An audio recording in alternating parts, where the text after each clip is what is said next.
Ay, no estoy dormida, me estoy quedando dormida. Ah,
buenos días.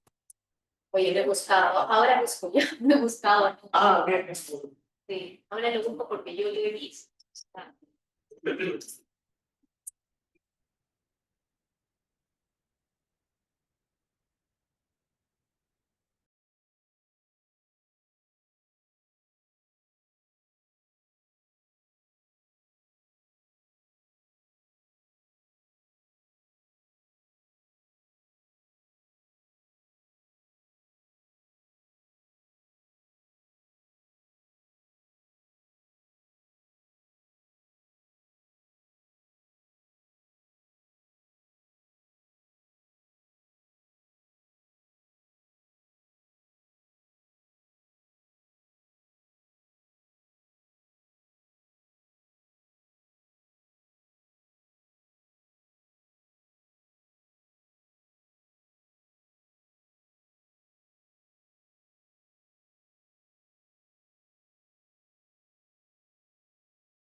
Sí. Sí, claro. Ah, Sí, sí. sí, está claro. Estamos felices rápido, ¿no?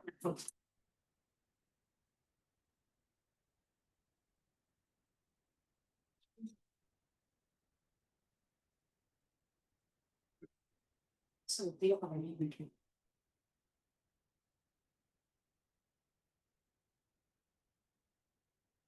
Ponerlo arriba conmigo.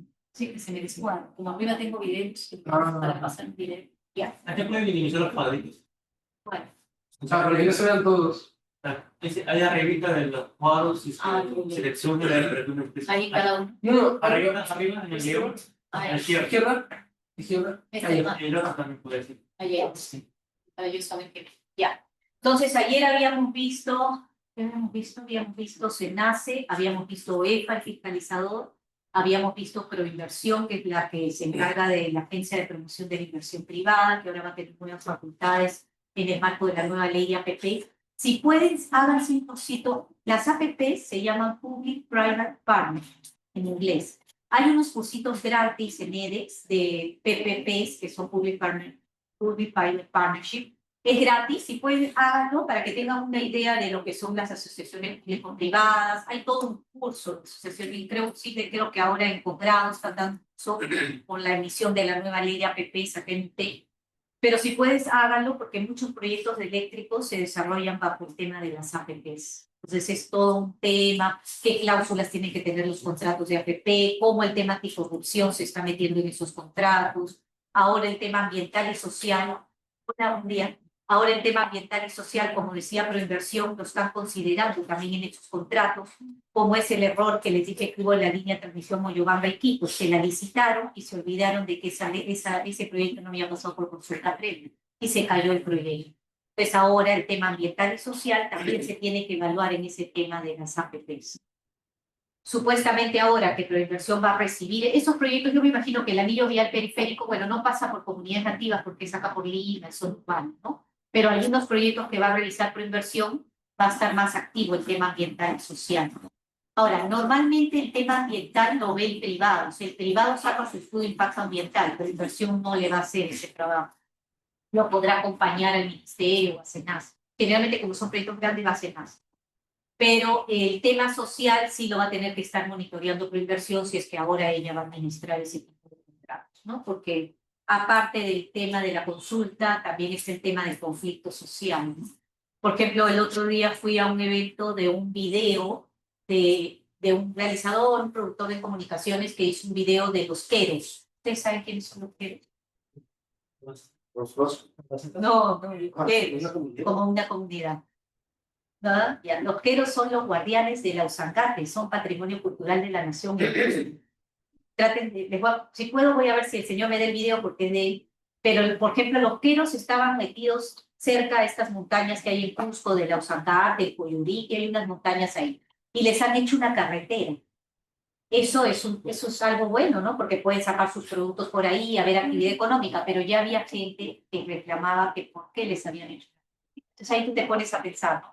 Está bien, es patrimonio cultural, pero prefieren tener a unos señores aislados que tener una carretera. El tema es que... Bueno, los mismos queros. No, los queros, felizmente, yo no les pregunté en ese día porque ya había muchas preguntas, como 40, pero yo les quería decir, pero señores, porque el MTC no ha podido hacer la carretera sin consulta previa, porque estaban los queros ahí. De hecho, que la ha hecho, voy a ver si encuentro la consulta y la puedo.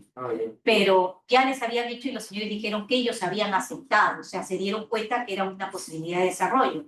Pero los ideologizados que siempre están decían que como que los señores son muy inteligentes, o sea, uno piensa que porque son comunidades nativas no tendrán idea, pero son, o sea, en su forma, en su cosmovisión, a veces te dan unas respuestas que tú dices, oye, ese señor como que sabe el tema, sabe qué cosa, qué permiso ha dado.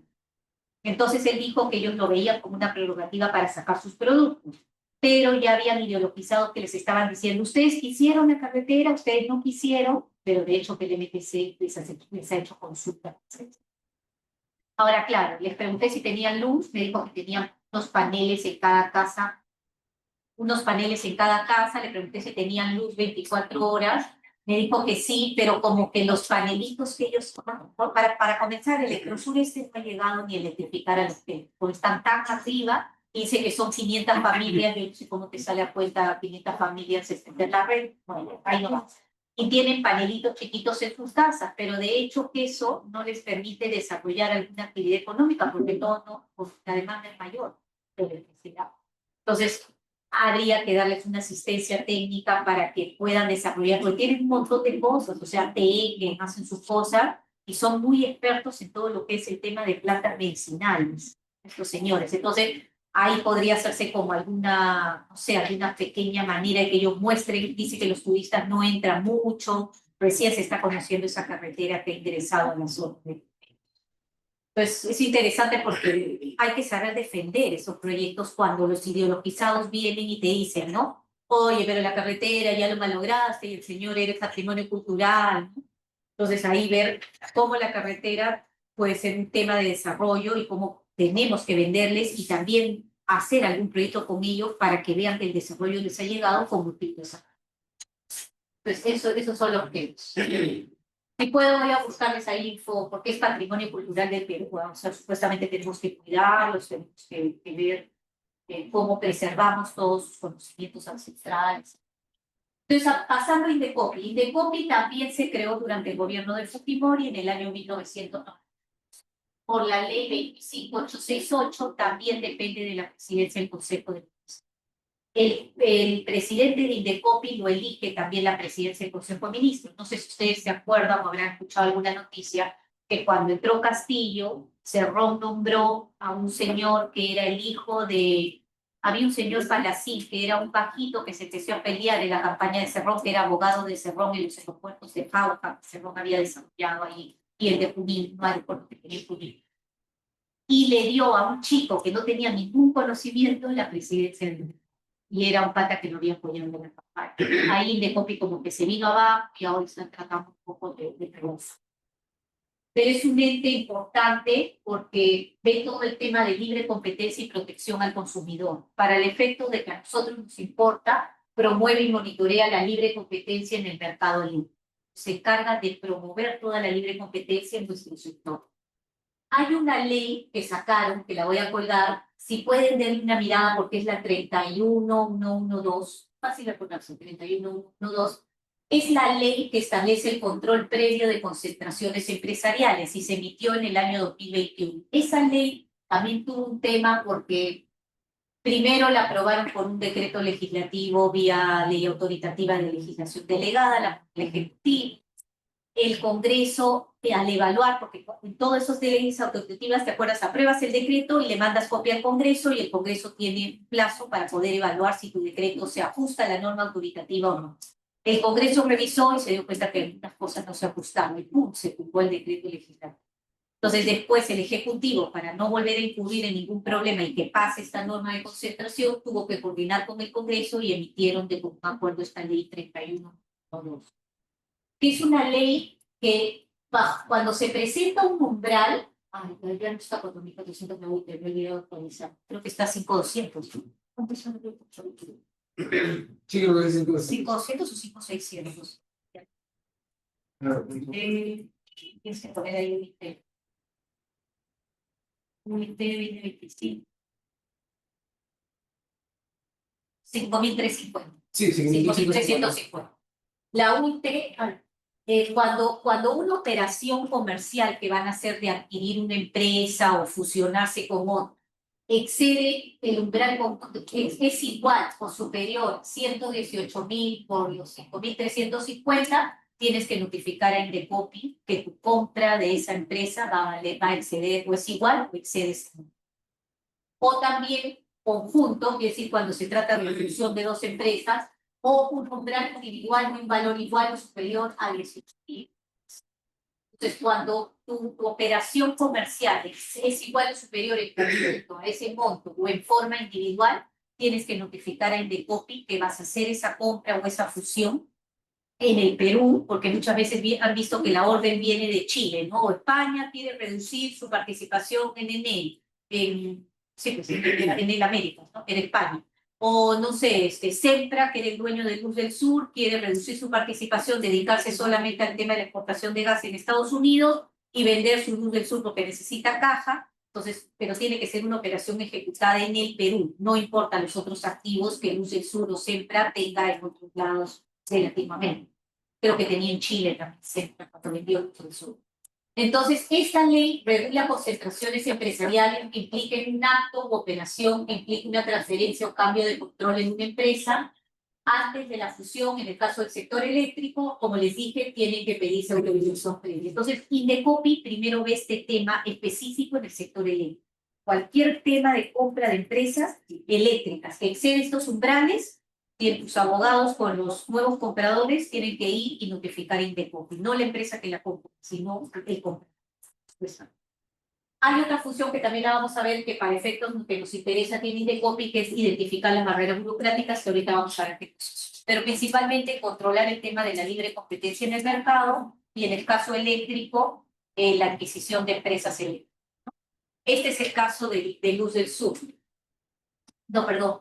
Tengo que autorizar la compra por parte de la empresa ya, de NEL. De NEL X, ya me acuerdo de NEL X. Entonces, cuando se compró en el X, porque primero creo que se separó, se compró en el X y después se compró la otra parte de la distribuidora de NET, que cuando compraron tuvieron que notificar Indecopi y la Comisión de Defensa de la Libre Competencia autoriza la operación de compra, pero a veces se pone ciertas condiciones. Hay una ley también hay una disposición en la ley de concesiones eléctricas que supuestamente no tenía que participar en la generación pura y no podías participar en la distribución, o participar en la distribución y no irte a la generación. Pero esa es la ley que garantiza que las actividades estén separadas, la generación, transmisión y distribución. Pero valgan verdad, ha habido actos de las empresas que han perforado esa disposición general que tiene la ley de concesiones eléctricas. Entonces, Luz del Sur, por ejemplo, ganó una licitación en Proinversión porque Proinversión licitó la central Santa Teresa 1, que la tenía con vigencia. Entonces la licitó y ¿qué pasó? Ganó Luz del Sur en Proinversión. Entonces, por eso autorizaron, el ministerio tuvo que autorizar, no fue Indecopi, porque no fue un tema de compra, fue un tema vía Proinversión. El ministerio tuvo que autorizar que Luz del Sur esté presente en la distribución y sea titular de una infraestructura como Santa Teresa 1, que es una central que está en Cusco, en el tema de generación. Entonces, Luz del Sur por eso tiene generación y transmisión. En él también tiene, ¿no? O sea, Luz tiene la distribución, pero ahora sí partieron los activos, ¿no? Está con Actis en generación y Luz está en la distribución. Ahí sí hay dos inversionistas distintos, pero en Luz del Sur los chinos tienen la generación, la distribución, y ahorita han comprado 2 centrales, creo, solares en Arequipa, repartición y martes. Entonces tiene toda la matriz completa. Y bueno, ahorita por eso le están dando bastante puncha al tema de la generación. Y en Santa Teresa 1 van a hacer otra central que está al costadito, que se llama Santa Teresa 2. Van a tener 2 centrales para abastecer la generación. Claro. O sea, en resumen, ahora sí es posible. Se ha parchado, bajo ciertas condiciones es posible. Pero siempre la gente del sector, tú vas a escuchar cuando veas eventos, algo que se quejan y dicen, ¿no? ¿Por qué algunos agentes tienen generación y distribución? Las públicas también tienen algunas cosas de generación y distribución, pero porque las públicas atienden algunos sistemas aislados, ¿no? Entonces tienen generación, hay una central Jerca que creo que tiene Electrosur Este, que atiende la distribución en Cusco y Madre de Dios, y tiene una generación. Claro, por ley no se puede. Por ley no se puede, salvo ciertas excepciones que establece la ley taxativa, que ellos han cuadrado, han tratado de cuadrar en ciertas de esas excepciones, por eso tienen.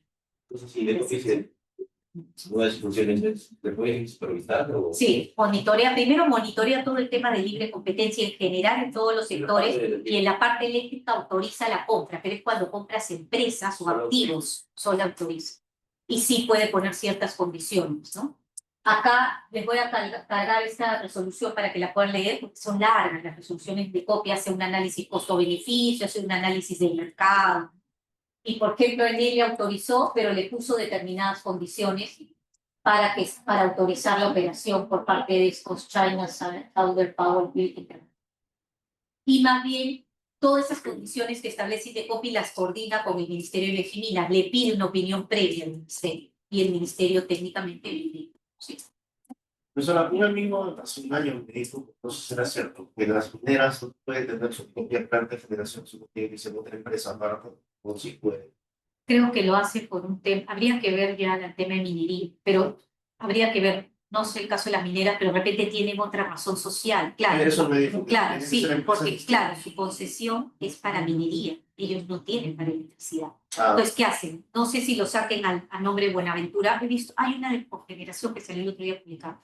No sé, como ellos solamente su negocio puro y duro es minería, tal vez crean otra empresa y ahí sacan su concesión de generación.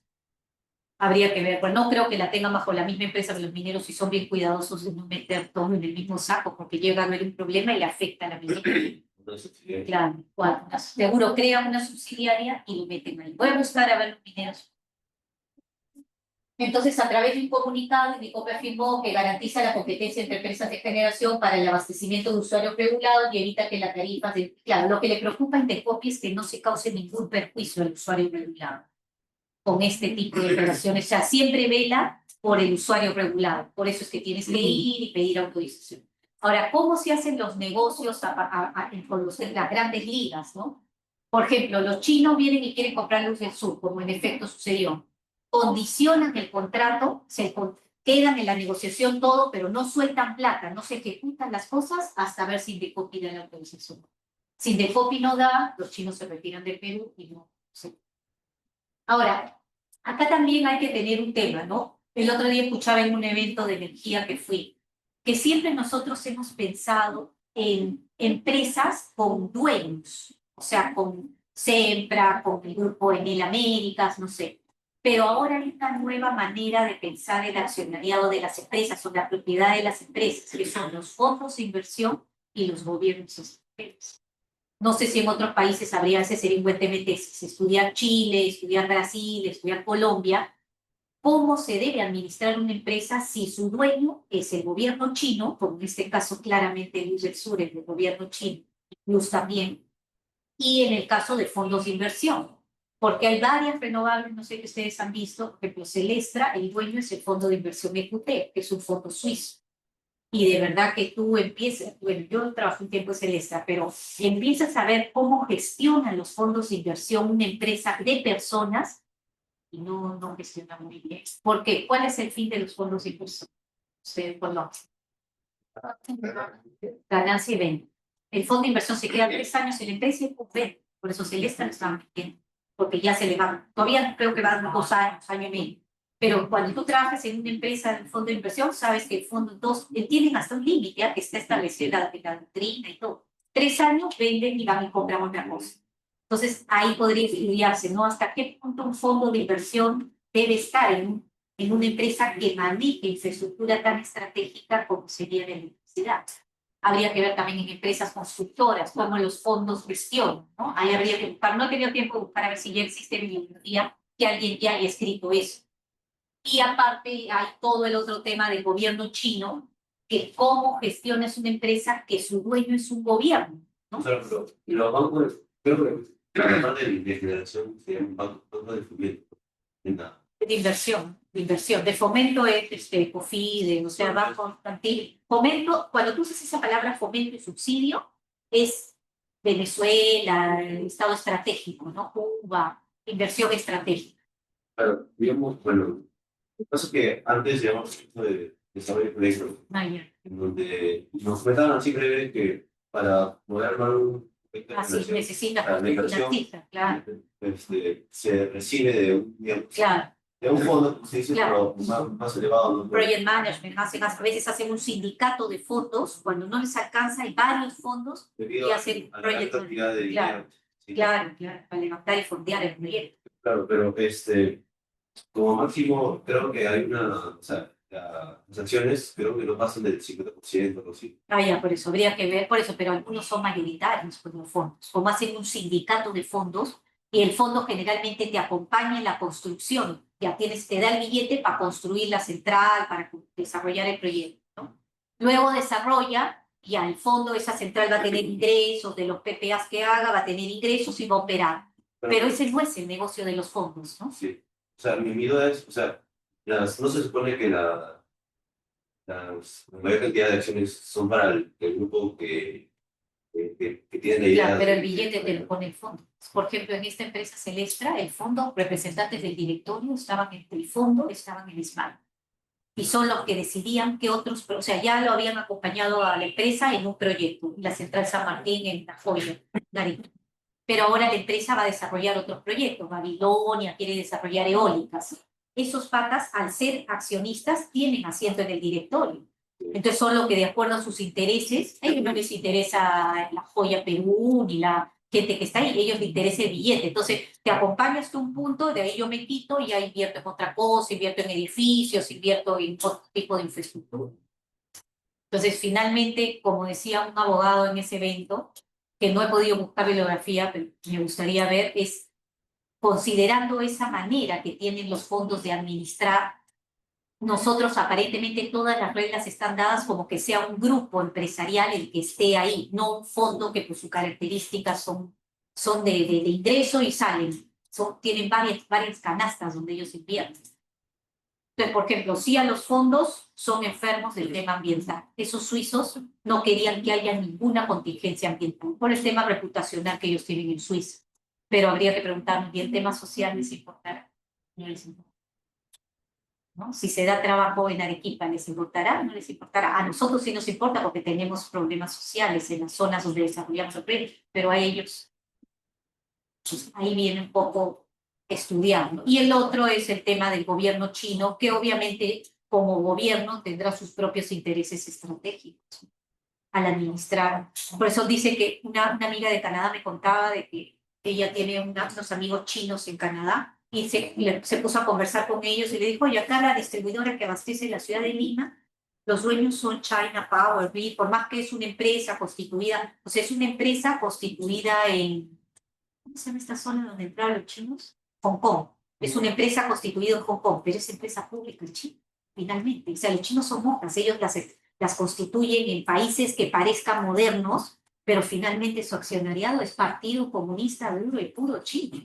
Dice que ella le contaba, le decía, oye, mi distribuidora de Lima, la que abastece todo, y dice que y él se escupía la cabeza y decía, oye, pero ¿cómo han dado a un gobierno chino y un día te corta la luz? Obviamente que caerán penalidades si corta la luz, pero como diciendo, el poder estratégico de otro país en tu país los da, y nuestra normativa no tiene ninguna limitación, es más que eso.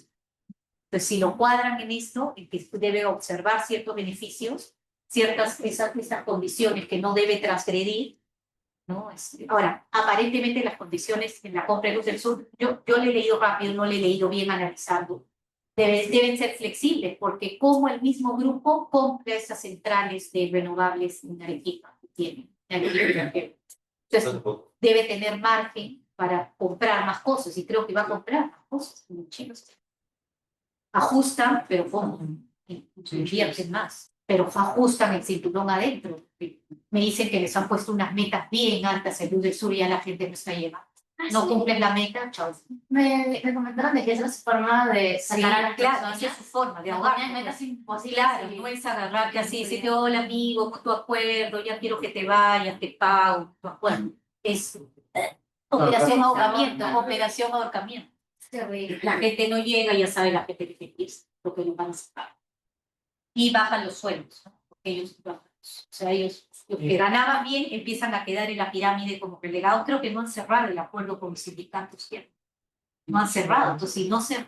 Claro, a los chinos no les gusta mucho tener problemas, pero si no cierran la negociación colectiva con el sindicato, como siempre se ha estado cerrando en Luz del Sur, van a tener que irse a arbitrar. Y los árbitros generalmente dan razón a los trabajadores, pero no creo que los chinos lleguen a ese extremo. Ahí no sé qué estrategias tendrán. Ellos, es otro arte, pues, negociar con los chinos. Tienen que capacitarte en negociar, no es nuestra negociación, sí, es claro, y también son bien escurridizos.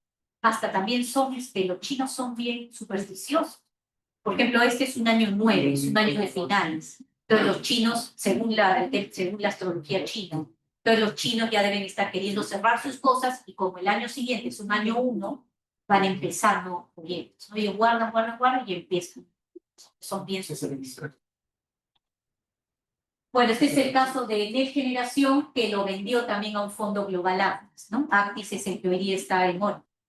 También, ¿cuánto va a demorar Actis en quedarse? 3 años y vende su participación. Por eso sacaron a todos, vieron, y se quedaron Fragale, que lo volvieron a reencauchar, bueno, a traer ¿no? Y se quedaron algunos y los otros salieron, ¿no? Antiguos, había un representante, me acuerdo que me firmaba, cuando yo estaba en el ministerio, había un abogado que era el representante legal y el apoderado y firmaba todos los documentos. Él salió, ha estado con 25 años ahí en esa empresa y salió. Entonces ahorita está ese fondo. También. Yo creo que el siguiente año se va. Sí. No. Por eso, Aquí se va y se queda solo. por eso Actis tiene su forma. Y ahora hay que ver qué contrato firmó con el gerente. El gerente también lo firma, el gerente general le firma 3 años. 3 años, 4 años, ya después viene y Actis ya pone su gente. O sea, por eso ellos mismos, el que está en el negocio eléctrico, saben ellos cómo es ese tema. Entonces ya ellos un año antes están buscando chamba en otro lado. ¿No? La idea es que conocer también el sector, que no te agarre frío, que te saquen de una gerencia general y te quedes sin nada, ¿no? Salvo que tú quieras ya enfocarte en otros proyectos, de repente ser coach o ser como un consejero en ciertas empresas o un director independiente o tomarte. Entonces acá también se vendió en Enel Generación el 66.50 de Enel Perú, el 20% de Enel América y una compañía energética de Veracruz. Por lo cual Enel América salió, los italianos salieron y entró este grupo de inversión. Pero yo sí lo que he visto es que estos fondos, o sea, yo he estado poco tiempo en una empresa con fondos, son bien desordenados, no se meten a ordenar. O sea, esa idea que uno ya estaba, yo por ejemplo cuando estaba en Luz del Sur era los de Sempra, que eran los gringos, era otra cosa. Tú te dabas cuenta, la administración gringo, que es lo que pasa en, no sé si ustedes han hablado con gente antigua que te dice, yo he trabajado en laboratorios médicos donde los accionistas eran gringos o hasta mexicanos, antiguos. Era todo, les daban gratificaciones, bonos por no sé qué, almuerzo. Yo estaba una vez en un laboratorio donde te daban almuerzo, estaba el almuerzo, era buffet, o sea, era un comedor donde te daban buffet. Yo no sé si ahora hay buffet en las empresas, serán solo los mineros que están internados, pero yo era entrada y salida. Pero te daban alucinante, o sea, eran los gringos o eran los mexicanos, pero ahora estos fondos, primero que no logran ordenar, como compran empresas que ya están armadas en varios países, primero que no logran armonizar el tema país. Y después te empiezan a traer gente de otro lado. Por ejemplo, en mi empresa, la sede de Perú, chileno y colombiano. Chileno y colombiano. Y ellos, por ejemplo, el jefe de relaciones comunitarias, sostenibilidad, chileno. ¿Qué sabe chileno pues, de lo que pasa en el sur del Perú? Él sabrá pues hasta Arica, hasta Tarapacá lo que pasa, pero de ahí para allá es toda una problemática que nosotros mismos conocemos en nuestro país. No es por discriminarlo, pero tenemos otra hoja. La forma como nos acercamos también a las autoridades en el Perú, me imagino que en Chile será distinto, yo no he nacido en Chile, pero No, y no sacan el producto. claro, y sacan a los peruanos y empiezan a traer a su gente que quiere, y nadie quiere venir a Perú. Los chilenos no quieren. Como que, no sé, sienten y te dicen, no, yo no, desde allá monitorean desde allá, y están perdidos. Y mira la seguridad. Claro, ese es el punto. Y así les pongan departamento, ¿ah? Ponen departamento y todo, y no venían, tenían miedo, no sé.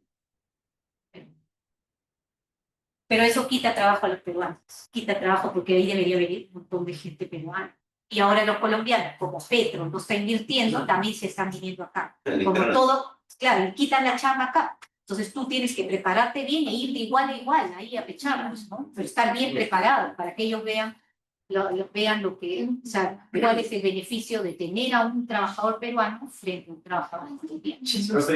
Pero eso solo son decisiones del directorio. O sea, Claro, son decisiones que vienen de la matriz, ¿no? Desde España deciden que va a haber una branch, o sea, va a haber una empresa en Chile, una sucursal, una oficina en Chile, una oficina en Perú y una oficina en o sea, digo, porque que no hay gente de Perú capacitada. O sea, es que ellos se sienten más cómodos, tienen su forma de trabajar.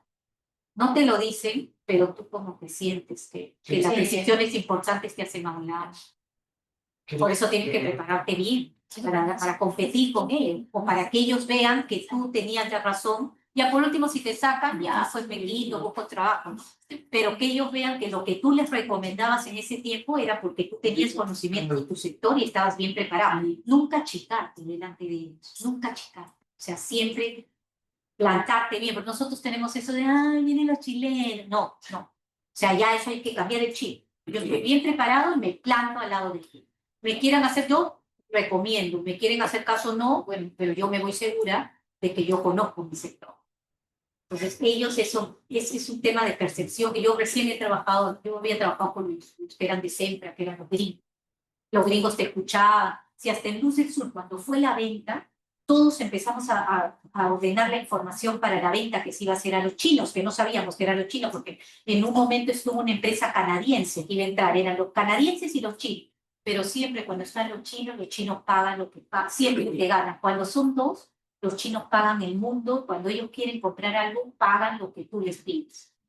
Entonces le ganaron a la canadiense y compraron. Pero, por ejemplo, los que estábamos en Luz del Sur procesando toda la información, porque en una compra es todo un tema, se tiene que alimentar un data room, que es una habilidad, porque toda la o sea, todo parte porque tiene que ser una empresa ordenada. Y todo lo tienes que subir a un data room que se llama, para hacer el llamado due diligence, cuando se compra una empresa, se hace un due diligence. Entran abogados, entran economistas, los bancos de inversión que apoyan a las empresas en las compras, los estudios de abogados. Creo que para el tema de Luz del Sur, o sea, creo que completaron a 2 estudios, ¿no? Sí, por eso siempre los estudios te salen ahí, el estudio tal participó en el financiamiento de la compra, así se hacen propaganda. Yo también te digo que 2 y 2. Ya, mira, había, porque eran dos, había un estudio Muñiz y el estudio Rodríguez. Sí. El Muñiz era Muñiz acá es un estudio bien, por más que tiene ahorita un tema con las mujeres, porque una señora los ha demandado a los socios del estudio Muñiz. Tiene un montón de presencia en el Perú, pero tiene un tema que ya con las mujeres nadie quiere ir a trabajar ese estudio, porque tienen un problema de una señora que la retiraron, a una señora que dice que también falsificó la firma, que está en juicio. Y ahorita está en las redes, ustedes buscan ahí, está en las redes de lo que la señora declaraba. La han condenado ahorita porque estos señores tienen mucho poder, son 5 socios que son los accionistas del estudio que tienen mucho poder. ¿Por qué? Porque ese estudio, los chinos tienen mucha confianza en ellos y entran por ellos al Perú, entran por ese estudio. O sea, saben que el estudio los acompaña, entonces por eso tenía que estar ese estudio que vio todo este tema en Indecopi, la aprobación de la operación en Indecopi, y el estudio Rodrigo que vio el tema con el Banco de Inversión, todo el tema de asesoramiento del dinero. Pero la relación con los chinos, la relación con los chinos la dio este estudio. Entonces, este estudio ahorita, por eso ustedes ven, hay otros estudios que están tratando de entrar a la Cámara Peruano-China, pero los chinos dicen que cuando confían en ti, solo van contigo. O sea, es bien difícil ganarse la confianza de los chinos. Entonces, por eso dije que pues, ya vayan estudiando. Hay unos cursos ahí en la Católica, en un Instituto Confucio, que te enseña esta negociación con los chinos, aparte chino.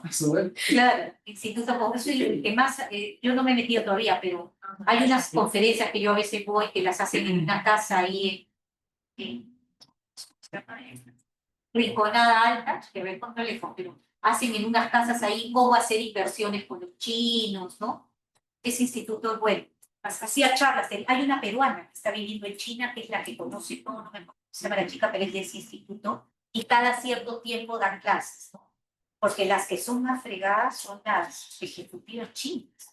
Uy, esas tías son bravas, esas, y no las lees, o sea, no sabes qué, y te empiezan a pedir información, te piden información, y tú le das, pero no le puedes, y al final te votan. O sea, ya ni sabes en qué fallaste, pues dices, ya me voy, pero ¿en qué fallé? Porque dice que las tías, y los chinos saben cuándo poner a la ejecutiva mujer, porque a veces tú la ves que está al final, viene caminando al final de todos los chinos que entran al comienzo. Entonces tú dices, pues la están choteando, pero no, después ellas agarran y sacan su alma secreta y te pechean. Entonces todo eso se ve en el tema de negociación a los chinos, pero son las más bravas, dice que te piden y peor cuando tienen de contraparte una mujer occidental. Uy, ahí peor, te dan, y boom, te noquean. La CFDI, no sé si es allí, pero... Ha llegado esta señora argelina, pero esa es argelina. O sea, no sé, es francesa, pero no sé si ha nacido en Argelia. Tiene cara de argelina, pero no he podido ver si ha nacido en Argelia. Es una que ha ido a Perú, habló en el Perú. ¿No fuiste a Perú? Sí, pero más estuve con los pies. Ya no tuviste. No fuiste allá. No sé, dice que habló en el Perú. Recién voy a buscarla a ver qué, pero sí se le ve. ¿Ha visto? Tiene otro, parece otra, tiene otra. porque acá había unos belgas, no sé si eran franceses, no, eran franceses, hombres, es la primera vez que visitan una mujer. Yo conocí a una, parece que creo que estaba en África, nació nueva de... Sí, es una... Sí, y yo conocí a unas... Yo conocí a una señora que era una segunda, que era una ingeniera argentina, que la vi en esos eventos de Women Energy, que a veces ya no voy tanto, siempre soy lo mismo, pero antes iba. Y era una argentina que era una ingeniera, que sí era bien potente, pero no sé, ya no la han ascendido, y siempre ellos te traen uno de... ¿Cómo poder? O sea, la tía era...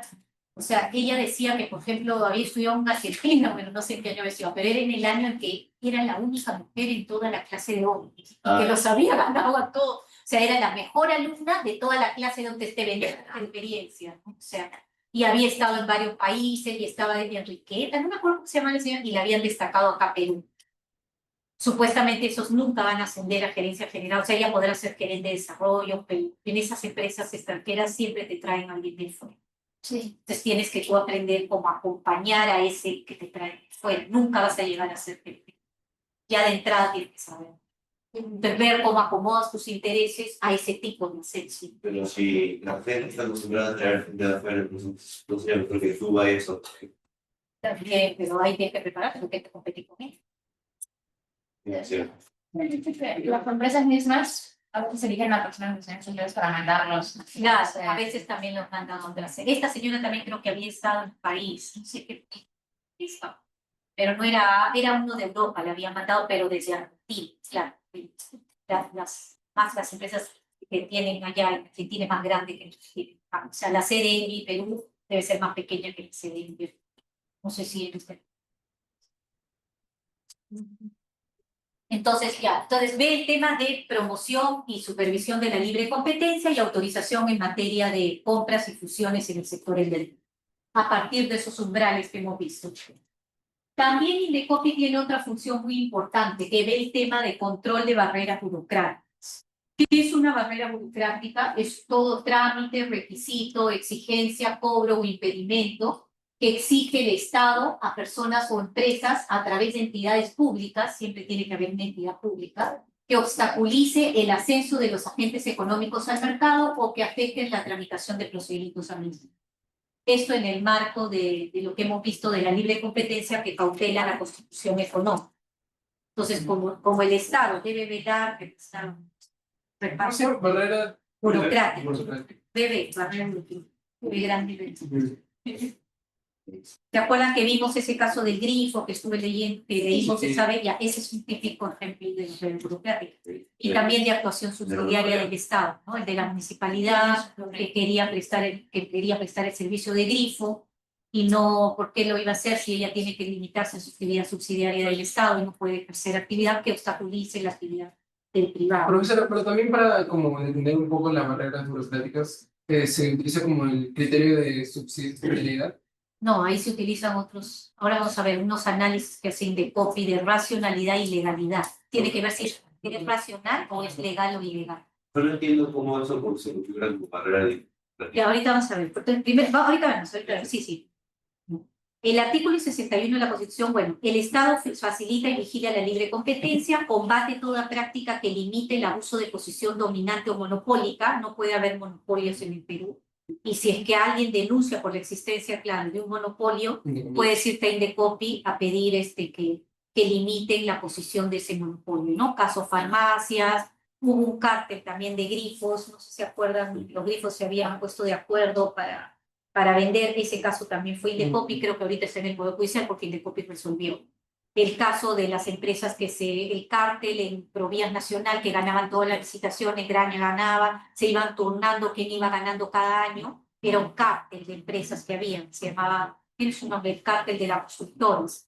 Eso también podía haber entrado en Indecopi, pero ya creo que tuvo un tema penal, y el cártel Club de la Construcción. Era un cártel que obstaculizaba la libre competencia, porque todos tenían que ir a Provías a presentarse al proceso de selección y ver quién ganaba. Pero como estas tenían la información de adentro, que les daban el valor referencial, se turnaban entre ellas, siempre estos cárteles se reúnen subrepticiamente. O sea, en Europa también está la Comisión de la Unión Europea, que es, si pueden busquen porque tiene bonitos casos, y eso es lo que tú estudias en las maestrías cuando vas a Europa. O sea, me hicieron estudiar como 500 casos, como todo tiene jurisprudencia, el caso de Google, cómo se trató en Europa, el caso de las empresas eléctricas en Europa.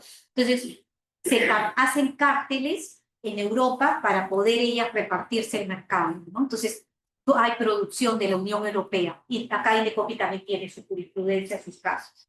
Solo que acá en Perú generalmente no les gusta y van e impugnan al Poder Judicial, queda muerto en el Poder Judicial, se demora 5 o 6 años. En cambio en Europa rápido se ejecuta, ¿no? Google transgrede, la Unión Europea le clava multas a Google y se ejecuta. Google no va a ningún tribunal judicial a cuestionar. No hay costumbre como acá para cuestionar a nivel judicial. Ya, entonces, o se va de Europa o se queda cumpliendo las condiciones. Entonces, en el caso peruano de este Club de la Construcción, como ellos tenían la info de malos funcionarios de adentro que les daban el valor referencial, que era supuestamente confidencial, se revelaba nomás en el momento en que el sistema destapaba el valor referencial de la licitación, ellos decían ya, mira, van a haber 4 licitaciones de 4 puentes Tarata, puentes grandes. Ya, pues vamos a turnarnos quién es el que le paga coima al funcionario por el valor referencial y nos turnamos quién va ganando año a año. Un día le toca a Graña, el otro día le toca a la otra opción. Sí. Cosapi, o la otra que era el señor que lo ha acusado a Vizcarra, Ixa, cada uno iba ganando y solita se turnaba. Y es todo un tema de prueba, estos temas no delitos, sino infracciones a la libre competencia.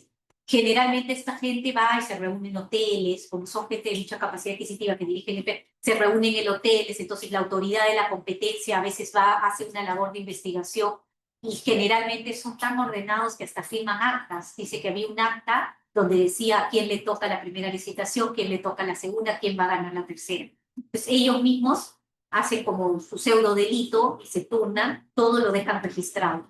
Pero la autoridad de la competencia tiene que acopiar todas esas pruebas para tener un caso de competencia. ¿Quién es la que más tiene conocimiento? La autoridad de la Unión Europea es la que más ha aprobado estos casos de obstaculización a la libre y sana competencia de empresas. Entonces, pero estas barreras burocráticas son impedimentos que se dan a través de entidades del Estado. Tiene que haber una entidad del Estado que en algún documento, reglamento, TUPA o algo, ponga algún requisito de algún trámite que atente contra la libre competencia o el desarrollo de la actividad en el mercado. Entonces están contenidas en disposiciones normativas, actos administrativos, oficios, cartas, resoluciones, actuaciones materiales, que emitan municipalidades, gobiernos regionales, ministerios, empresas privadas, empresas públicas o aquellas sujetas al derecho privado. Entonces, ¿quiénes son los que ahorita vamos a ver más incumplen estas o generan barreras burocráticas? ¿Quiénes creen que sí? Los municipios y los gobiernos regionales. Porque muchas veces no saben bien cómo legislar. Por ejemplo, este caso del RIFO era de un gobierno regional que desempeñaba la actividad. Probablemente habría que ver sus instrumentos en algún lado. Él había puesto que solo la municipalidad de tal sitio podía prestar el servicio de petro, de gasolina, Entonces, a través de esa norma o de esa resolución o de ese acto administrativo, ponía la barrera. Ahora, todas las barreras no son malas, son cuestionadas únicamente las que vulneran normas de rango o criterios de razonabilidad. Es lo que les decía, cuando Indecopi analiza si algo realmente es barrera, tiene que analizar 2 cosas, si es racional esa barrera o si es legal o ilegal. Si cumple esos 2 requisitos, la barrera burocrática y la sanción. Si no cumple, queda ahí funcionando la barrera, no la saca, no ordena que cambie la norma. Ahora, esto de las barreras burocráticas es una función que el Perú tiene a través de Indecopi, que ningún país del mundo la tiene, o sea, se han movido y han creado este mecanismo a nivel administrativo, porque en otros países tú tienes que ir a un juez para que el juez determine que hay una barrera y el juez va y le dice al Estado, oye, elimina esa barrera que pusiste a través de ese reglamento. Pero acá la autoridad administrativa tiene mucho poder y le ordena. Ahora, lo que me decían, conversando con gente de Indecopi cuando una vez hablé con ellos, es que ellos efectivamente hacen su análisis de legalidad y de racionabilidad y determinan que una barrera debe eliminarse. Dice que a veces se han dado casos donde eliminan la barrera, pero hay un interés que se quería proteger con esa barrera que había puesto esa municipalidad. No sé, alguna protección de algún ciudadano, de algo que era como que la municipalidad decía, sí, pero acá tenemos que hacer algo ante esta situación. Entonces, Indecopi, esa es la limitación que tiene por ser ente administrativo, no tiene como alguna facultad establecida en la ley para subsanar ese interés que se queda desprotegido. O sea, hay ciertas barreras que pasan el examen de legalidad, de ilegalidad y racionalidad, pero el interés que pretendía el alcalde proteger queda desprotegido. No debió de repente poner una barrera, sino debió protegerlo de otra forma. Pero como el alcalde ya no tiene facultades, el gobierno nacional tampoco tiene la herramienta de proteger. Entonces, eso contaban los Indecopi, que ellos antes eran así como robotitos, ¿no? A barrera ilegal, pum, saca la sanciona, sacaban un montón de resoluciones sancionando a los entes públicos que ponían estas barreras.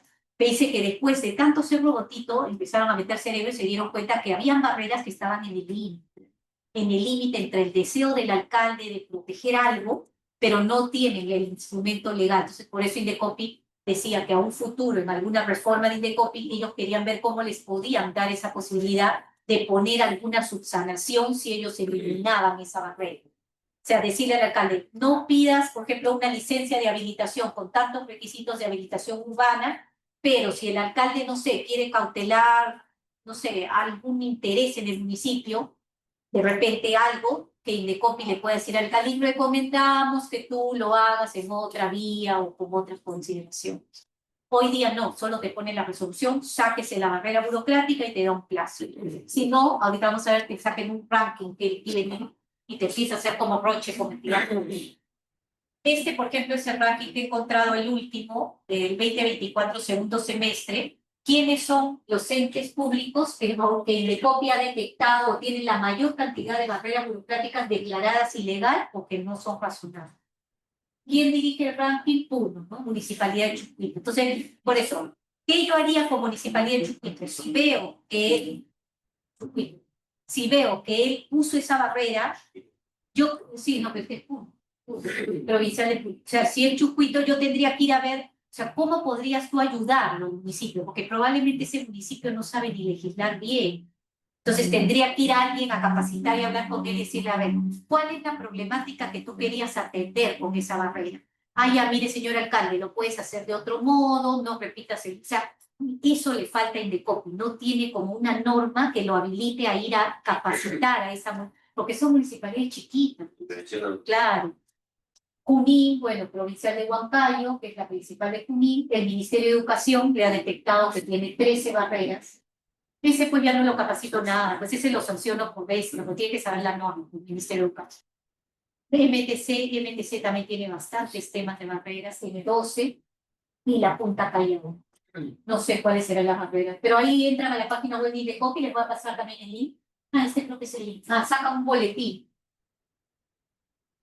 Sacan un boletín y ahí está el detalle, ¿no? Pero si quieres investigar bien, tienes que irte a leer cada resolución que ha sacado. O sea, tendrías que leer las 26 resoluciones de Chucuito, las 12 de la PUT, ¿no?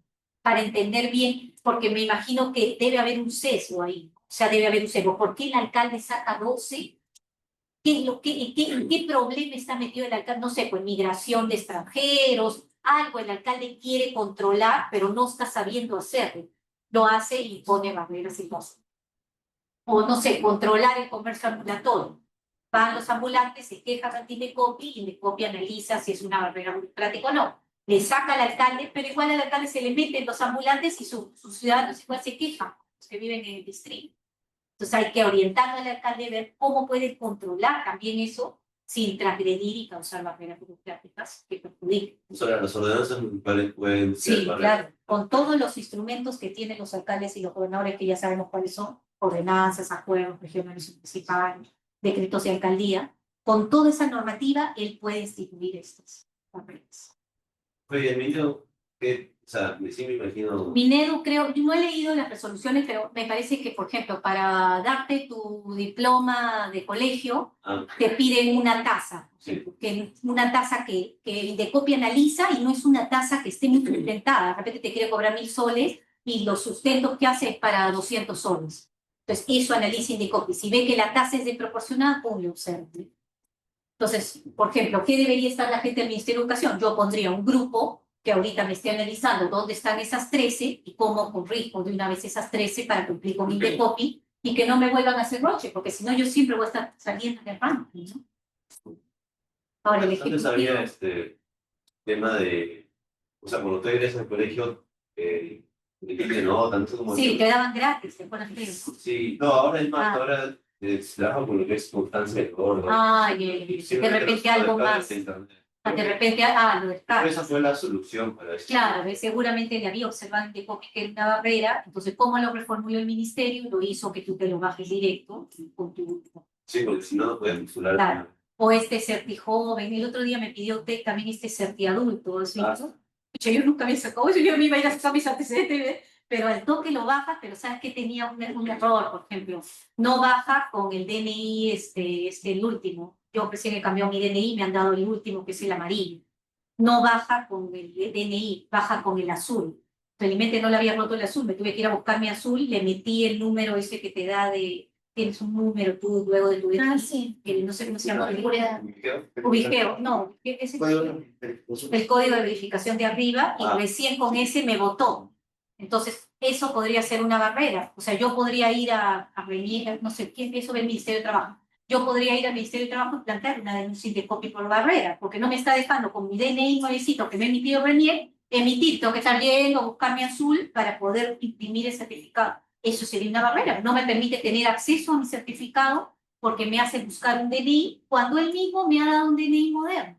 Entonces, ahí ves cómo son los problemas que hay al interior del Estado. Pero para hacer eso, o sea, más debe invertir tiempo. Claro, o sea, eso tendría que ser. Hay gente que hace... Tiene un costo eso. Pues la denuncia no es gratis, creo que no se paga tasa, una tasa mínima creo que es para meter una denuncia de barrera cultural. Ahora, también hay intervenciones de Indecopi de oficio. Entonces, ¿se acuerdan que hemos visto que tú puedes hacer también denuncias anónimas en todas las entidades? De repente alguien puede ir también a hacer una denuncia en Indecopi si ve una barrera burocrática y decir, por favor, de oficio vayan a verificar. Y ellos van, verifican a la municipalidad de tal.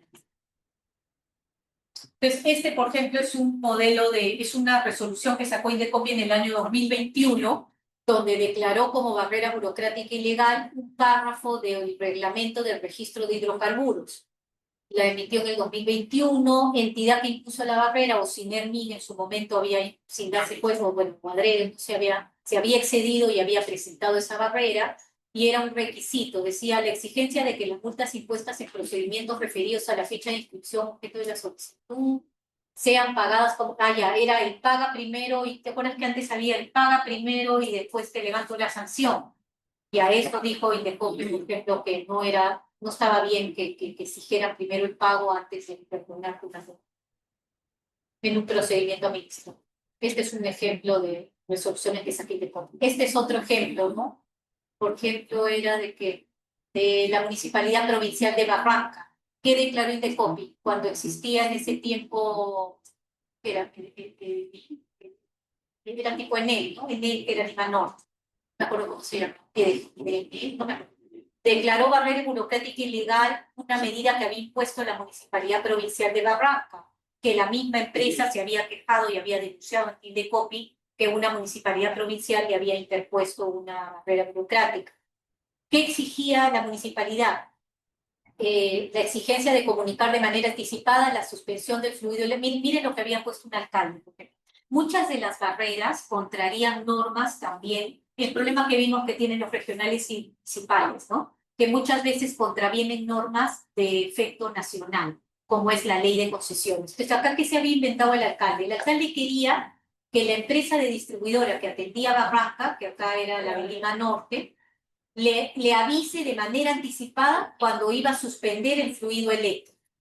Pero eso ya tiene su propio mecanismo en la ley de concesiones, cómo se hace cuando una distribuidora va a hacer mantenimiento o algo, no deja abajo de... Tiene su propio procedimiento, a los regulados les deja papeles abajo. Si son edificios, presenta los papeles ahí para que reparta. O sea, tiene su propia manera. ¿Por qué Barranca quiere que yo adopte otra manera?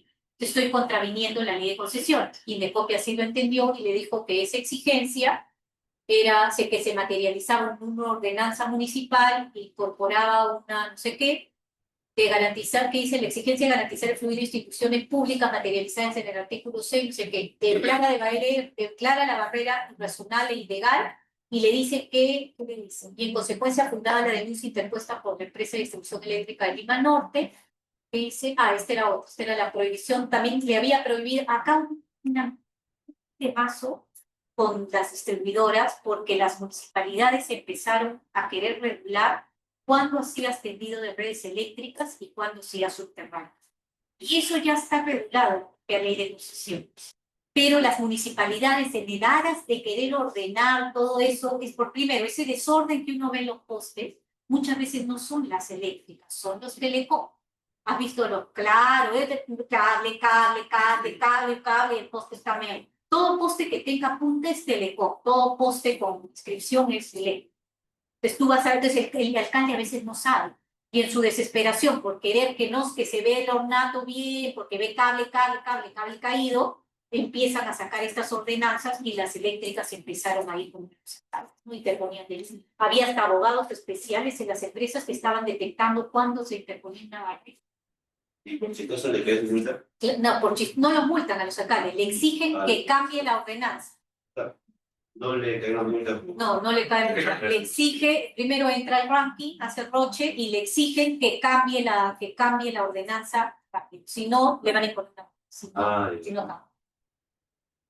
Pero eso también es contraproducente, porque ¿con qué plata paga el alcalde? Sí, por eso. Ya, pues. O sea, al final la friega la municipalidad, y siempre la municipalidad chiquita, pobre, la friega peor. Más seguro que haya querido hacer como prometer a la gente. Claro, es tu desesperación porque viene el vecino y le dice, el cable pasa por mi casa, el cable no. Entonces el alcalde y no analiza bien y saca la ordenanza. Vienen las distribuidoras y que vienen las telecom, también es post.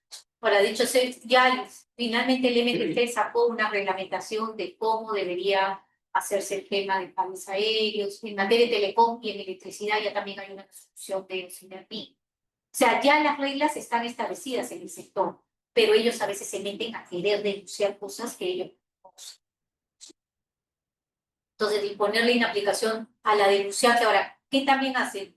Indecopi también dice que no le va a aplicar a la denunciante, ¿no? Este tema que le exige el alcalde. Entonces, si el alcalde exige con 48 horas avisar cuándo se va a suspender el fluido eléctrico, a ENEL, por haber interpuesto esa denuncia, no le va a aplicar ese plazo.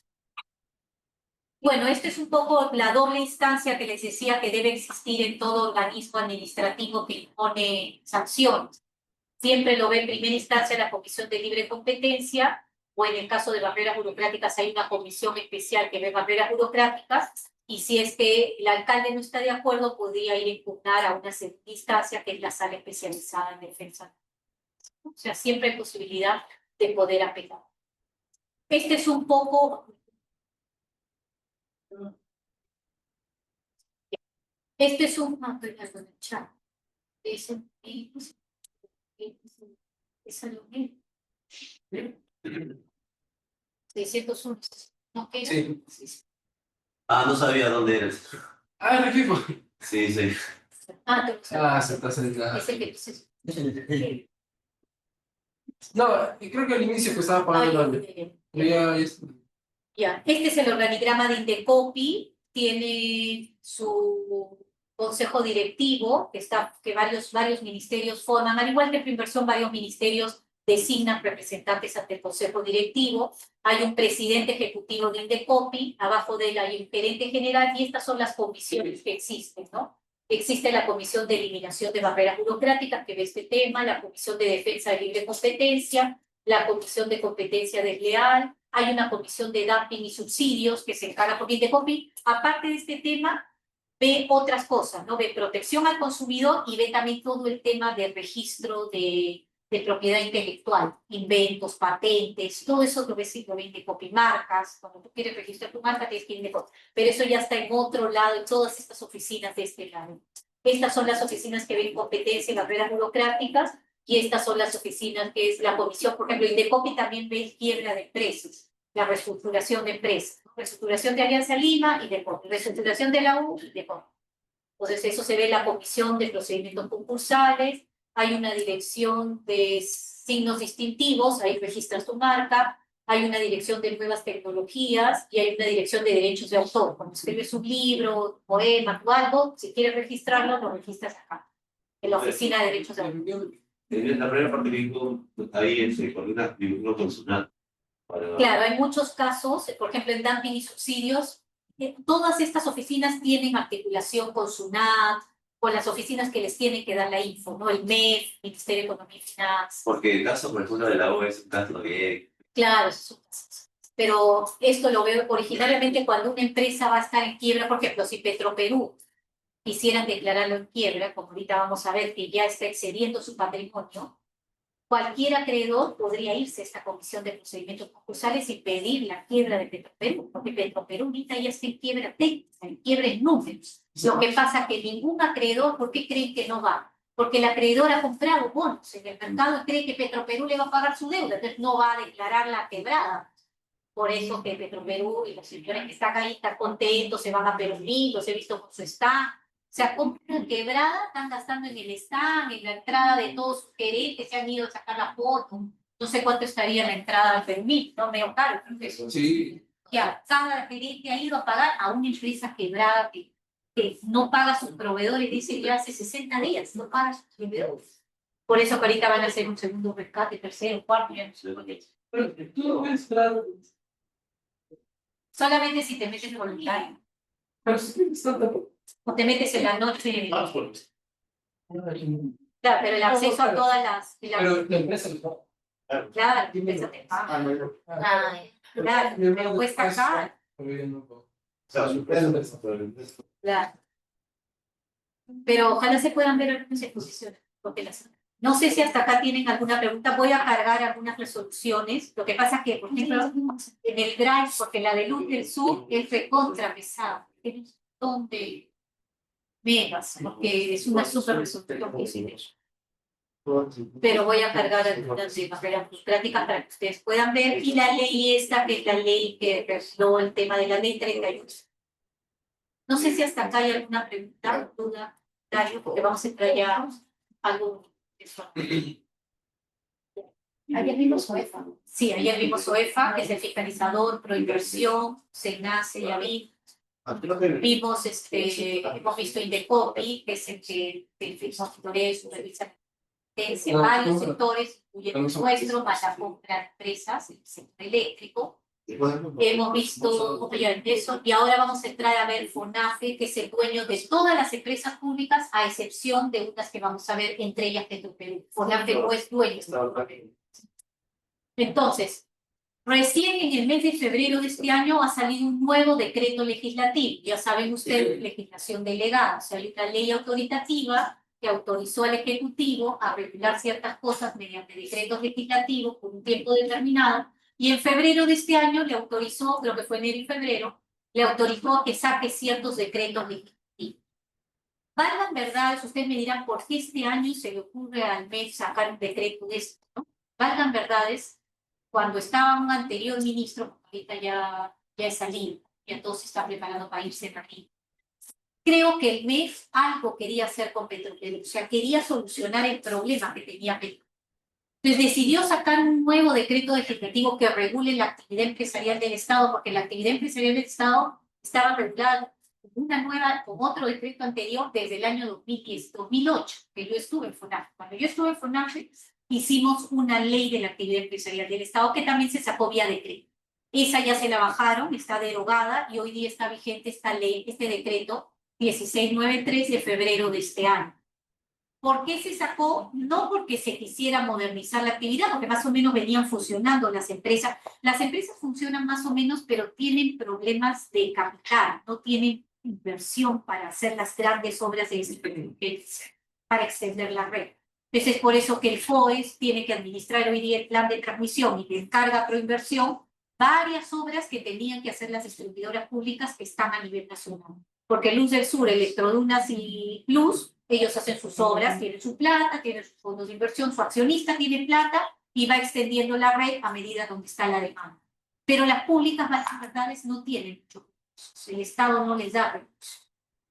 Entonces, algo parece que el MEF quería solucionar el problema de Petroperú y estaba pensando en una solución de ver cómo lo metía dentro de FONAFE o cómo hacía una solución. Pero finalmente el ministro de ese momento se fue, renunció, hoy día tenemos otro ministro que era el ministro de Transporte, pero ya hay una nueva normativa que regula la actividad empresarial del Estado. O sea, toda la actividad que tiene que ser subsidiaria, que la hace el Estado, se regula con esta ley. O sea, es el desarrollo de lo que dice la Constitución. La subsidiariedad se desarrolla a través de este decreto legislativo y de su reglamento, que es el Decreto Supremo 292-2024, también sacado de la que se lo voy a dar. Entonces, ¿qué es FONAFE? FONAFE es como un holding, es como un holding que es dueño de varias empresas. Es como un gran holding que alberga a varias empresas del Estado. Es el dueño de las empresas.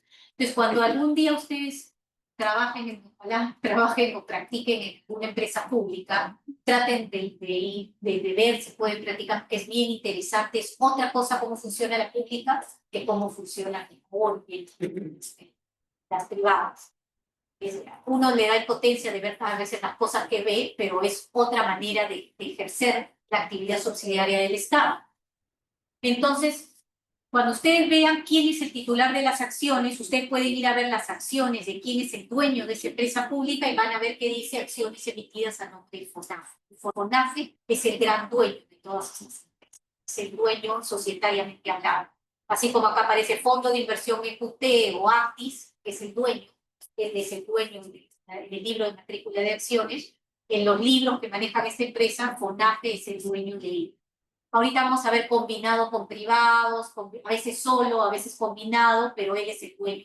En algunas es dueño al 100%, en otras es dueño al 98%, pero tiene el manejo del empresa, ¿no? Por el porcentaje. Por ejemplo, SEAL en Arequipa es una empresa de derecho privado que tiene a FONAFE como accionista, pero FONAFE creo que es 98%, y hay familias que eran, porque cuando esas empresas pertenían al CETAR regionales, en algún momento, por eso los gobernadores regionales, algunos se arrebatan, los que no saben entran y dicen, esta empresa de Cusco es mía, ¿por qué? Porque pertenecía al CETAR, pero no, si te vas a ver las acciones, figura FONAFE, y hay muchas de ellas que figuran todavía familias, la familia Berkemeyer, la familia Rey de Zas, o sea, familias notables en Arequipa que compraban acciones de esas empresas públicas en el año de la pena, pero que como son minoritarios no tienen capacidad de decisión. Muchas han vendido. Entonces, por ejemplo, hay fondos chiquitos. Había un fondo Falcon Express español que venía y compraba el 0.5% y convivía con el Estado, pero no tiene ninguna capacidad de decisión porque FONAFE es el que dicta lo que hay que hacer, porque tiene el 98%. Pero es bien bonito porque cuando tú investigas la historia de esas empresas, te encuentras con gente, Carnation, por ejemplo, en Arequipa, antes que Carnation vendió todo a Gloria cuando se creó la leche Gloria en Arequipa, en el gobierno amplista que compraron Rodríguez, que son dueños de la empresa Gloria. Pero, por ejemplo, vas a encontrar en algunas de Arequipa, de repente Carnation se quedó con 0.8% porque en su momento se sacó a licitación esas acciones en el momento que era la COPRI y compraron un poquito pensando que en algún momento el Estado lo iba a vender y ellos se podían quedar con esas empresas. Entonces, por eso encuentras un poco en esto. Entonces, ¿qué hace FONAFE? Norma y dirige la actividad empresarial del Estado. Las empresas del Estado se rigen por la actividad empresarial y los sistemas administrativos que les sean aplicados. Quiere decir que toda la forma como compra el Estado, por ejemplo, el Estado no compra nada de segunda mano. O sea, el Estado compra todo nuevo. Entonces, es bien difícil, casi no se le puede vender al Estado nada de segunda mano. ¿Por qué? Porque todo pasa por bases, por un proceso de selección, etc. Entonces, por ejemplo, aparte, las entidades públicas compran con una ley especial que se llama la Ley de Contrataciones del Estado. Esa ley también se aplica a las empresas del Estado. Por eso que las empresas, para hacer un proyecto, se demoran la vida. Tienen que pasar por licitación, contratar al proveedor, contratar a quien les va a prestar el servicio, contratar al consultor, y se demoran más que una empresa privada que tiene sus formas de contratación. Existen, según este decreto legislativo y desde hace tiempo, 3 formas de accionario que tiene la empresa. Hay un tema de accionario único, quiere decir que 100% lo tiene FONAFE. Por ejemplo, Perupetro, que ahorita vamos a estudiar, que es la empresa que negocia los contratos petroleros, que es una empresa del Estado, que ha firmado lo de Chevron, el ingreso de Chevron ha firmado la cesión de posición por la cual Chevron ha entrado a estos lotes, tiene accionariado único, es decir, que tiene 100% a nombre de FONAFE. Acá no hay familia Berquemey, hay familia Carnegie, no hay nada más. Estas son las de accionariado privado, que se dan generalmente en el sector electricidad, ¿no? En nuestro sector electricidad, las empresas como SEAL y Arequipa tienen un poquito de accionariado privado. Entonces está FONAFE y algunos privados, pero que no tienen ninguna capacidad. Y hay otras empresas del Estado, como el Banco de la Nación, que son empresas que se llaman con potestades públicas, porque el Banco de la Nación, al ser un banco, tiene potestad pública de prestar dinero, está regulado bajo la SBS, que se llaman empresas con potestades públicas, ¿no? Como un ejemplo, el Banco de la Nación. ¿Qué otra cosa hace FONAFE aparte de normar y dirigir la actividad empresarial del Estado? Designa a los miembros del directorio de las empresas. Todos los directores son nombrados por FONAFE a propuesta de los ministerios y mediante unas normas que saca FONAFE que se llama acuerdos de directorio de FONAFE, que los emite el directorio de FONAFE. Esta es la modificación. Antes FONAFE, antes de febrero del 2025, solamente tenía como proinversión que les expliqué hasta acá nomás. Tenía un directorio donde estaban los ministros directamente. Entonces los propios ministros revisaban la agenda de FONAFE, revisaban los acuerdos que se tenían que aprobar en las empresas, pero ahora como los ministros están en esa onda que ya no quieren formar parte de cosas, solo dedicarse a sus sectores, se ha creado una junta de representantes, donde ahí están los ministros, pero solo se reúnen 4 veces al año, y en el directorio de FONAFE hay representantes de los sectores. El MEF elige a 2 profesionales, que puede ser cualquiera que trabaje en el ministerio, uno de afuera, PCM elige a 2, Energía y Minas elige a 1, Vivienda a 1, MTC a 1. Este ya es hoy día el directorio de FONAFE. Esa noticia que les pasé, que lo habían removido al presidente del directorio de Distriluz por un tema de corrupción, ese lo tomó, no me acuerdo, creo que lo ha tomado, pero creo que el acuerdo, no, acá está, remueven y revocan, lo ha tomado el directorio de FONAFE formado por estos representantes, no lo han tomado directamente. Pero de hecho que ya el MEF tenía que saber que este señor estaba aparentemente metido en corrupción. Por eso que han llamado a que el directorio se reúna y el directorio ha sacado un acuerdo directorio de FONAFE y ha decidido separar a este director. Entonces, esto es lo que hace el directorio de FONAFE. ¿Qué es lo que hace la Junta de Representantes, que son los ministros? Aprueba los estados financieros y la memoria anual del FONAFE, establece la dieta, los directores ganan sueldo que no es sueldo, se llama dieta. Todos los directores en las empresas privadas también ganan dieta. Acá obviamente que ganan menos. En esas privadas ganan, no sé cuánto para la dieta, pero acá más o menos ganan 4, ganan creo 2.500 por sesión y se reúnen 2 veces al mes más o menos. 2 veces al mes. 4.000 soles ganan por dieta. Dieta nada más de ir horas a trabajar y revisar la agenda y asumir la responsabilidad de cualquier decisión que tomes en la empresa. Decide la política de propiedad del Estado, incluyendo si alguien quiere fusionar, escindir, disolver o liquidar alguna empresa del FONAFE, ellos son los que establecen la política de propiedad de la empresa y aprueban la política de dividendos. Ya, acá una pregunta.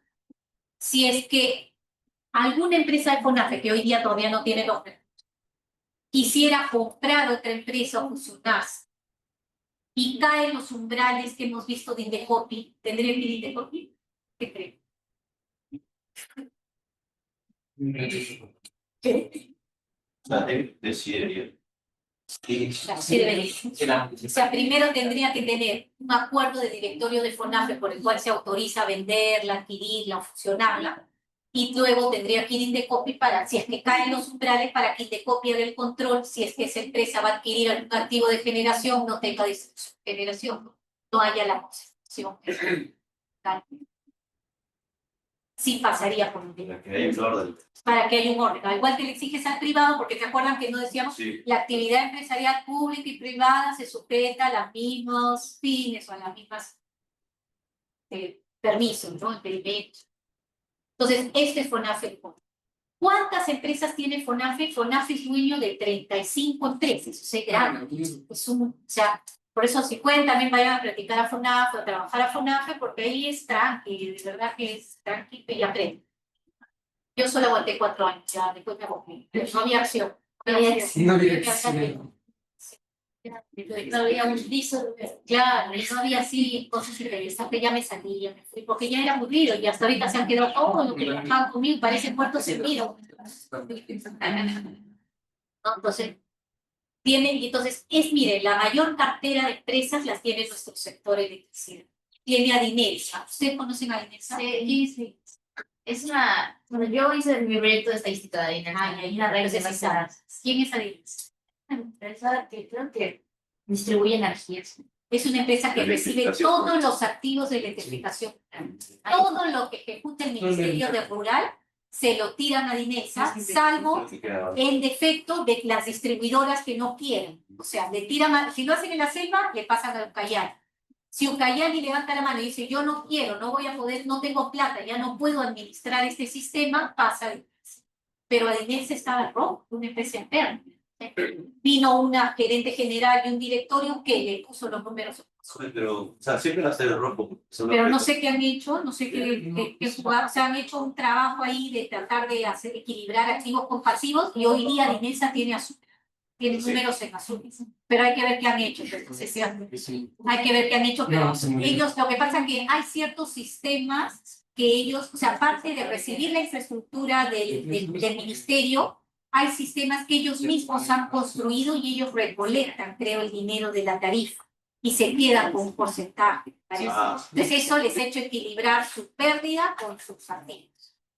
Eso empezaron como a excederse de su función, pero porque hicieron una modificación en el estatuto y les dejaron también que administre recursos. Entonces está Dinelsa, EGASA, ¿conocen EGASA? Casa. ¿Se ha escuchado? Es la generadora de energía, la que la quisieron vender y después vamos a ver los empeños se levantar de EGASA. Se iba a vender EGASA y Egesur al grupo Tratevela, la Vela vinieron, vinieron y querían poner billete por esas dos empresas. Entraron sus amigos los ideologizados, hicieron una labor ahí con un gobernador regional, se levantó toda Arequipa, inmediatamente que viene, ¿qué es lo que los ideologizados siempre quieren? Que es lo mismo que querían ahorita el FP, un muerto. Murió un chico que no tenía nada que hacer ahí, no sé qué pasó, murió, y esa fue la excusa para oponerse, y a partir de ahí hoy día no se utiliza la palabra privatización. Hablar de privatización es como una herejía, o sea, tienes que utilizar la palabra, o sea, ya no se puede hablar de privatización de empresas, sino hablamos de venta de acción, venta del número de acción, con otras palabras, porque quedó tan estigmatizada esa palabra que vamos a ver cuando veamos la generación. Egasa tiene hijos. Sí. Y compró Egasa, quería cambiar también no sé si tiene una térmica, pero quería cambiar su térmica a gas, comprándole a Contugás, pero como Contugás tiene un problema ahí de abastecimiento de gas, se cayó el proyecto, o sea, ni siquiera pudo convertir a gas sus instalaciones. Creo que era de gas, pero se ha quedado abandonada ahí, se quedó abandonada porque no pudo lograr el abastecimiento de gas, no pudo tener el abastecimiento, que Contugás no le podía vender. Y ahí fue cuando Contugás quebró y ahora no sé cómo está sobreviviendo. Por eso todo el mundo se salió a Portugal, nadie quería trabajar ahí. O sea, Me hizo acordar a ese padre que dice, ¿por qué no hay minas en Miraflores? ya, algo así, claro. O sea, cosas así, pero en su momento, por ejemplo, ahí ves las decisiones de inversión, ¿no? En su momento Egasa fue a preguntarle a FONASE, oye, hago estas térmicas, y en ese momento se analizó que el gas iba a llegar. Bueno, analizaron mal, porque el gas nunca llegó y tremenda pérdida que tiene Egasa con esas centrales. Entonces entraron funcionando a diésel, no sé qué tal. Pero todo el personal de estas empresas, como son nombrados, todo este personal son nombrados, son más activos, son señores mayores. Cada vez que entra un joven es como que ellos viven ahí en su mundo, ¿no? Son empresas que necesitan la renovación del personal. Egensa está en Cusco, es la generadora de Cusco, la más grande generadora. Egesur está. Electrooriente es la que abastece, la que tiene el problema hoy día del sistema aislado. Es la que no puede ahorita ver cómo va a solucionar el sistema aislado de Iquitos. Y lo último es que ha hecho una consultoría del BID, donde está su servidor miembro, para ver cómo vamos a solucionar los de Iquitos. Les van a poner paneles. Quieren poner paneles. para poner paneles en los hospitales, todo, para poder ver cómo abastecen ese sistema, porque ya va a colapsar. Y anteayer leí algo de Ucayali, también está colapsando el sistema que van a declarar en emergencia en Ucayali. Pero usted sabe, Sí. usted que sabe, no solo comentó que en Iquitos, digamos que sí se ha hecho un proyecto de, Sí. ¿cómo decirlo?, de conexión al sistema, pero porque hicieron un mal estudio del suelo, bien abajo de decisión. Sí, pero puede ser, porque las públicas tienen bastante problemas con las decisiones de inversión que toman. Sí, porque Esto todo va a FONAFE. FONAFE, bueno, primero van los directores, porque primera instancia es, si tú tienes una decisión de inversión en tu empresa, si eres gerente de planeamiento, o tienes gente ahí, pensante, vas a tu director. Y muchas veces esos directorios, como los sectores proponen a los directores, son gente que no sabe necesidad. Algunas sí, pero otras no. por ejemplo, Te lo aprueban y lo mandan a FONAFE, y FONAFE tiene que revisar, y a veces hay presión política y lo aprueban. Hasta ahí la va. es otra clase. A ver. Oh, ya. Sí, Ya, ese es Electrooriente. Electropuno está en Puno, también es todo un mundo, ¿no? Puno también tiene su posesión de distribución en Puno. Administra toda la posesión Juliaca, todo ahí es todo un mundo, ¿no? O sea, hay mucho informal, mucha gente que te roba electricidad, ¿no? Tienes que ver cómo administras una concesión del tipo de Puno. Electrosureste es Cusco y Madre de Dios. Acá también hay otra pelea porque hay un montón de congresistas que quieren crear una empresa eléctrica pública solo que abastezca a Madre de Dios porque tienen sus temas nacionalistas, ¿no? Dicen, Electrosureste, su oficina principal está en Cusco. No, yo quiero ir, pero no le descuida pues su área de Madre de Dios. Pero ellos dicen, no, pero yo quiero tener una electro Madre de Dios. Entonces, según la Constitución, ¿qué tendría? Necesitan ley expresa para crear una nueva empresa del Estado. Hasta ahorita, Sureste tiene Cusco en Madrid. Ucayali tiene Ucayali. Estas son las del grupo de Estriluz, que son Electrocentro, Electronoroeste, Electronorte y Hidrandica. Estas 4 empresas, en un momento, son una sola del grupo de Estriluz. En un momento la vendieron al grupo Gloria. Entonces, Gloria, la señora de la leche Gloria, administraron estas 4 empresas, pero no les fue bien y casi las quiebran, por tanto revirtieron al Estado las empresas y hoy día están en les resolvieron el contrato, fue un drama con la gente de Gloria, y bueno, Gloria ahí entendió que no podía meterse al negocio eléctrico. Tiene su cementera, tiene... Después, Sangabán también es otra generadora que está en Puno, y FEAL, que es la generadora de Arequipa. Entonces, si ven, todas estas empresas están a nivel nacional. En materia de finanzas, Agrobanco hoy día no existe, quebró este Banco de los Agricultores, la quebraron y quebró. El Banco de la Nación hoy día es una empresa, OFIDE es otra empresa, y el Fondo Minivivienda también, que son viendo el tema ese fiscal, de Sara Moral, todo el problema hoy. Otras empresas que son dueñas, que FONAFE es dueño, es Activos Mineros, que ve los activos de remediación de la minería. Hay una empresa que remedia todos los pasivos ambientales mineros, los ve Activos Mineros, que es esta empresa. Y Perpetuo, que es la empresa que negocia los contratos de FESA. Sedapar también es una empresa pública, dueña de FONAFE, dueño. COPA, ENAPO y CERPOS, el de los correos, también es dueño.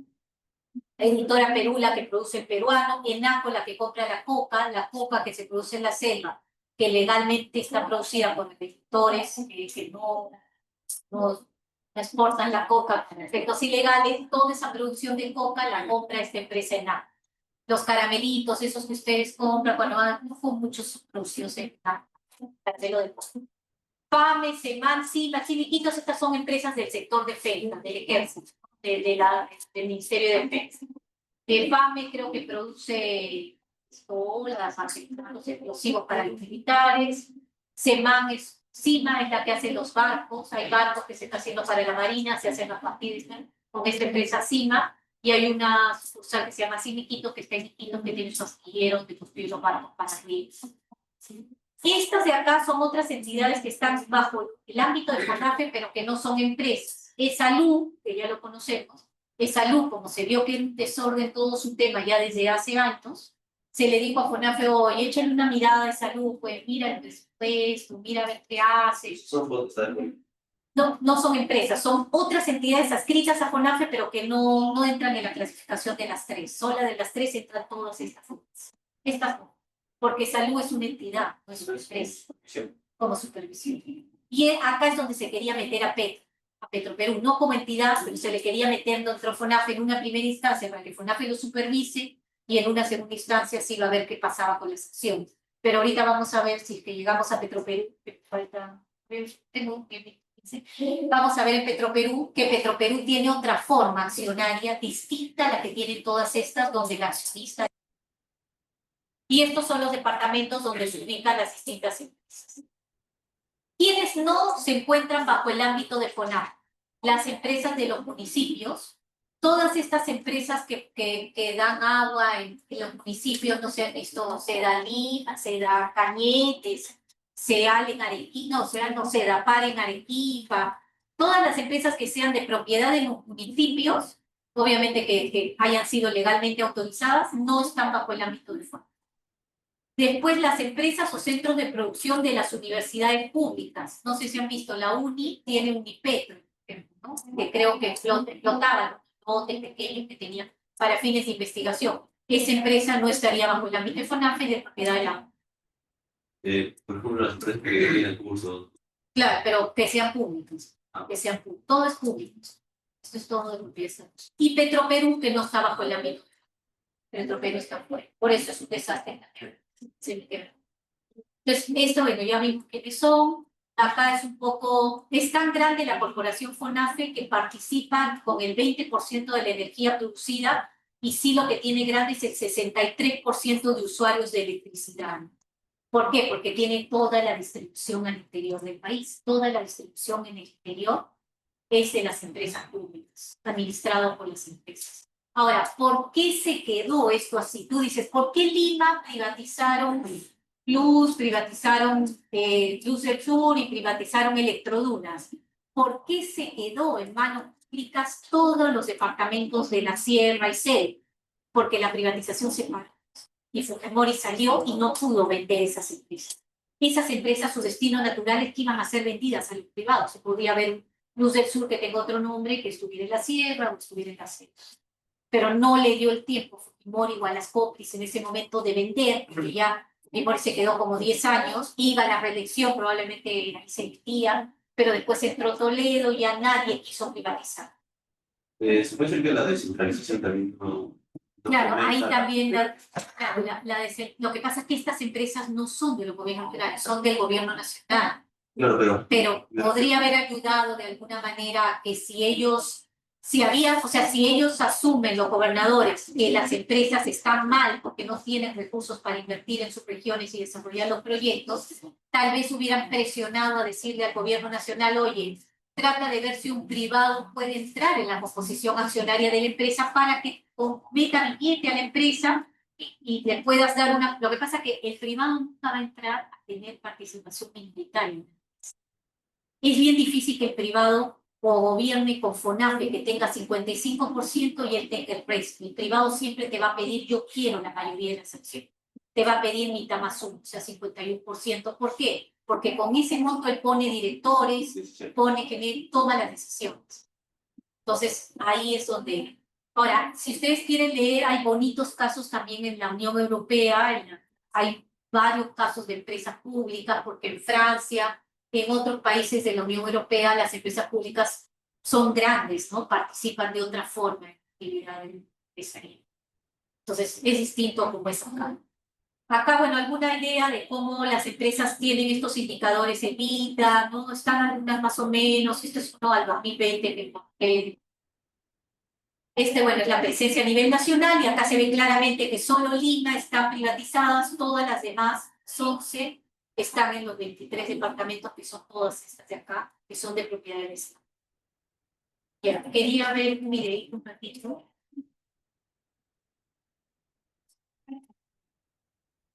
Quería que vean un videito más o menos de Electroperú. Ahora, Electroperú, por ejemplo. Electroperú también es una empresa pública generadora, tiene la central, ¿se llama la grande? Mantar, ¿no? Dueño del Mantar. Petroperú tiene, por ejemplo, en la composición accionaria, ahí ya tiene otro arroz con mango. Es el único caso que tiene un arroz con mango. Electroperú pertenece a FONAFE, pero el 85,71% corresponde al FCR. ¿Quién es el FCR? El Fondo Consolidado de Reserva, que es la plata de todos los viejitos que damos. Entonces, algún brillante, que no sé si hay otro caso a nivel mundial, eso también podría ser un tema de tesis, algún iluminado, no fue un congresista, fue desde el Ejecutivo, se le inventó y dijo, oye, para que no se estén agarrando la plata de los viejitos, que venga algún gobierno que quiere estatizar algo, vamos a poner en el capital accionario que el 85,75 vamos a meter esa plata Electroperú. Entonces, imagínense ustedes, para tomar una decisión de inversión en Electroperú, de invertir en alguna central o realizar algo, tienes que ir a FONAFE como accionista a pedirle opinión y al representante de los viejitos del Fondo Consolidado de Reserva, que lo administra creo el MEF, y con la ONP, que es el que ve todo el tema de la jubilación estatal, preguntarles si pueden tomar alguna decisión si tú quieres hacer algo. Entonces, prácticamente Electroperú está muerto. Electroperú está, porque tendrían que los dos darte aprobación si tú quieres tomar alguna decisión de inversión. Profe, pero el otro lado no tiende a decir que sí. ¿Qué? O sea, el otro lado del dinero de los viejitos no tiende a decir que ya, porque no conocen, Pero- o tiende a decir que no. Generalmente, que tenéis un viejito siempre, ¿no? Hasta que te practiques bien. No, no me vengas con cosas raras, yo estoy bien como estoy. Ah, Entonces tendrías que tener la habilidad de poder explicarle a quien administre estos recursos eso. Entonces ya de entrada, por ejemplo, esta empresa Electroperú no se va a poder vender, porque tendrían que sacar a los viejitos de la composición accionaria si es que ellos quisieran vender las acciones privadas, porque los viejitos tienen 85, 71. pues, Entonces cualquier decisión de inversión tiene, por ejemplo, para esto Electroperú tiene personal muy mayor, bien mayor, el personal que hoy trabaja en el Perú, muchos ya se están jubilando, se son nombrados. Todo el personal de las empresas 728 son nombrados. Para tú sacarlos tienes que incentivar la renuncia, pagarles algo más. Y bueno, tienen sus pensiones que son altas. Acá quería mostrarles a ver un videito de esto.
Ese es el...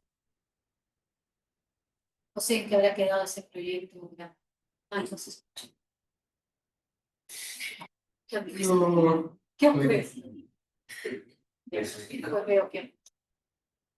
Ya, hasta acá creo que llegamos. Y a la otra clase vamos a hacer las direcciones regionales de energía y minas. Ustedes ya saben que están dentro de cada gobierno regional. ¿Qué facultades se les ha delegado por parte del ministerio? Por ejemplo, en RER me preguntabas, ¿te acuerdas dar posesiones mayores a 500 y menores a 10? Pero que se ubiquen en la región. Estas son las mismas.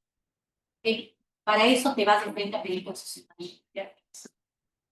Acá algunos ejemplos, ¿no? De hídrica que daban. Y este es el decreto supremo que voy a cargar, donde está cada uno de los procedimientos que se tienen que realizar ante las de cada gobierno. Entonces, hasta acá nos quedamos. No sé si hay alguna pregunta. Ay,